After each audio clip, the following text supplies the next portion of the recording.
Hello, नमस्कार. आजच्या दिवसाची सुरुवात गरम पाणी पिऊन केली. इकडे अधिराजाने बाबा कोवळं ऊन घेण्यासाठी विंडोमध्ये बसले होते आणि येणाऱ्या जाणाऱ्या गाड्याही बघत बसले होते. इथे चहा तयार होत होता. आज खूप दिवसानंतर चहा आणि चपाती खाण्याची इच्छा झाली म्हणून तूप लावलेली चपाती आणि चहा असा नाश्ता केल्यानंतर स्वयंपाकाची तयारी करून घेतली. बटाटे उकडून घेतले आणि भातही ठेवला शिजायला. मला आज खूप छान असा मंडईमध्ये गजरा मिळाला होता. तो घेऊन मी जवळ असलेल्या महाराजांच्या केंद्रामध्ये गेले. तिथे महाराजांना गजरा अर्पण करून छान असं दर्शन घेतलं. वाटेत येताना खूप साऱ्या भाज्या दिसल्या म्हणून मेथीची, तांदळा, मिरची असं काही घेऊन आले. अधिराज आता मोबाईलवर हॅलो हॅलो करायला शिकला आहे म्हणून त्याचं इकडे मी हॅलो म्हणायचं आणि तिकडून त्यांना ओरडायचं, असा आमचा खेळ चालू असतो. बघा त्याची रिॲक्शन.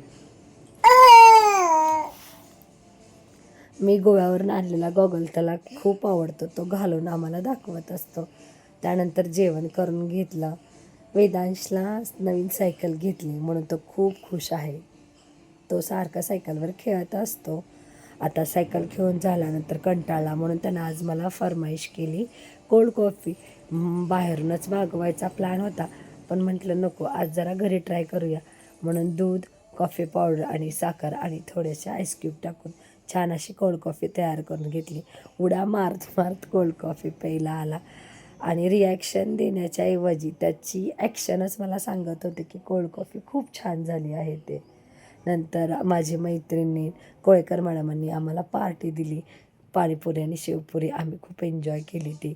घरी आल्यावर माझं पिल्लू मखाणे खात बसलं होतं आणि वेदांश नवीन डान्स शिकवला आहे तो मला करून दाखवत होता. स्वयंपाक वगैरे आवरून घेतला. आता मार्केटमध्ये छान गाजर यायला लागलेत म्हणून गाजराचा हलवा तर झालाच पाहिजे म्हणून गाजराचा हलवा करायला घेतला. मेशोवर हे प्रोडक्ट मी पाहिलं होतं. हा कटर घेतला आहे, त्यानं ड्रायफ्रूट्स खूप छान कट होतात. गाजरचा हलवा तयार झाला. आता गोड पदार्थ म्हणून देवांना नैवेद्य दाखवून घेतला आणि सगळं आवरून मग छान संपला आमचा दिवस. थँक्यू. माझ्या चॅनलला लाईक करा, शेअर करा आणि सबस्क्राईब करा.